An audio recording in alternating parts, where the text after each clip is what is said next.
Welcome to AI Podcast. I'm Ethan, and today we're digging into GenAL, a generative agent for adaptive learning from AAAI 2025. Hey everyone, Maya here. Adaptive learning sounds fancy. Quick warm-up, what problem are these folks actually trying to solve? In plain terms, when a student is learning online, what should they do next? Another video, a practice question, a review. That choice is the learning path, and picking it well can speed up learning. Right, so it's like a good coach choosing the next drill instead of just running laps. Who are the people behind this work? The team is led by Rui Lu and Qi Lu, based at the University of Science and Technology of China, with collaborators from a national AI center in Hefei. Got it. Now, what makes their approach different from the usual recommenders and tutoring systems we hear about? Most systems learn from logs of which items a student tried and whether they got them right. Those logs are just IDs. They rarely read the actual text of the problems or lessons. GenAL flips that. It reads the content, uses classic educational tools to estimate mastery, and plans the next step with a pair of cooperating agents. Two agents, like a tag team. What are their roles? Think of a teacher and a tutor. The teacher is the global thinking agent. It keeps a memory of what the student has done, calls tools like knowledge tracing, and reflects on what is working. The tutor is the local teaching agent. It picks the very next exercise, explains why, and even predicts how the student might answer. So the teacher sets strategy and the tutor handles the move-by-move coaching. You mentioned knowledge tracing. Can you unpack that quickly? Sure. Knowledge tracing is a running estimate of how much a student likely understands a set of skills. Picture a scoreboard per skill, updating after each question. The agent consults that scoreboard to avoid giving material that is way too easy or impossibly hard. And reading the text of the learning materials helps because it knows what the item actually covers, not just its ID.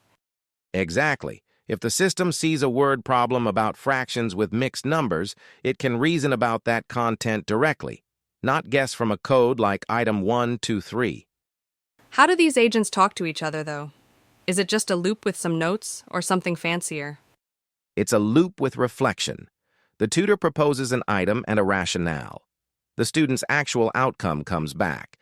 Then the teacher reflects, compares what was expected with what happened, updates the student profile, and adjusts strategy. It's a little like a chess coach reviewing the last move and tweaking the plan. Nice. What did they test it on, and how did they measure success? They used 3 real datasets that are common in education research, including Junyu and Assist, plus a super sparse set called text log, where each learner has only a handful of records. Instead of a live classroom, they used a simulator based on a standard knowledge tracing model to estimate how a student's mastery would evolve. The main score is how much the simulated learner improves after a short study session. So it's not a live A/B test with real students yet, but it does let them compare methods under controlled conditions. Right. It keeps the environment consistent, which is helpful for fair comparisons. And results. Did the tag team beat the old guard? Yes, GenAL consistently outperformed strong sequence models and reinforcement learning baselines on the improvement metric. The standout is the sparse setting. When the logs are thin, traditional methods struggle, while GenAL still makes solid progress because it can read the item text and lean on educational tools rather than needing tons of interaction data. That makes sense. If you barely know anything about the student, the content itself becomes your compass. Exactly. And their ablation studies show that 3 ingredients matter: using the text of the items, using the educational tools, and doing the reflection step. Remove any one of those, and the gains drop. Do they lock in a specific large language model, or is this tied to one vendor? The framework is model agnostic. They tried a few different backbones and saw similar trends, which suggests the idea is not hypersensitive to a single model. Let me play the student for a second. Suppose I'm stuck on factoring quadratics. How would this feel in practice? The tutor would read the text of available exercises, consult the mastery estimate, and might pick a problem that teases out whether your issue is recognizing patterns or handling negatives. It would explain why it chose that item, maybe predict you'll trip on the constant term. And after you answer, the teacher reviews the outcome and adjusts your profile. Next pick might be a scaffolded step or a concept check, not just the next problem in a list. That sounds like a thoughtful teacher walking alongside you. Any caveats we should keep in mind? A few.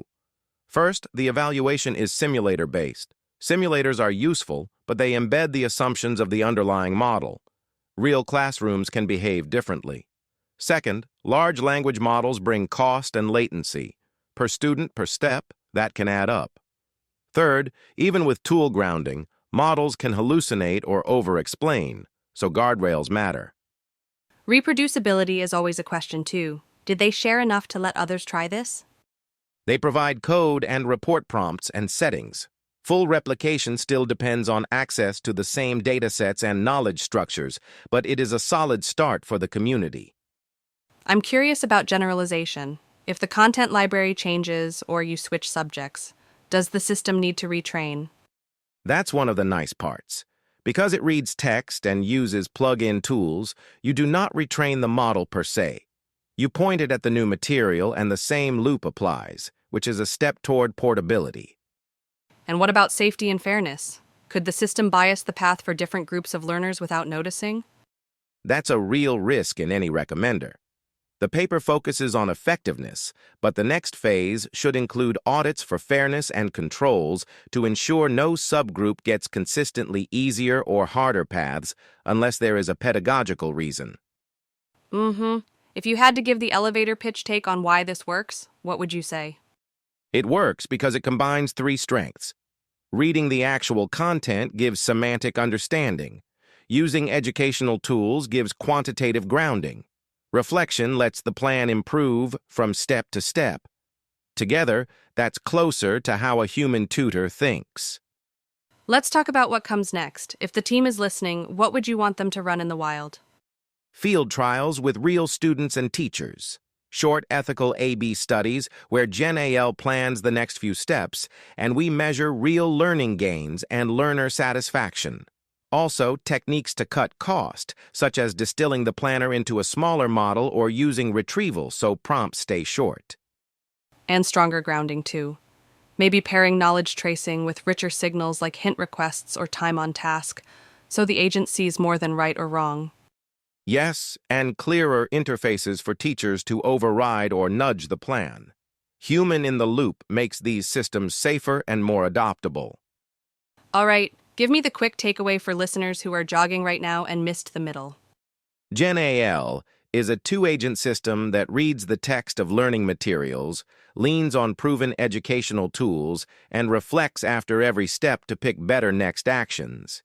In tests, it beats strong baselines, especially when data is sparse, but it still needs classroom trials and cheaper, faster inference to be ready for everyday use. Nicely put. A smart combo of reading, measuring, and reflecting, with promising results and a few hurdles left. That's the show. This was AI Podcast. I'm Ethan. And I'm Maya. Thanks for listening, and we'll see you next time.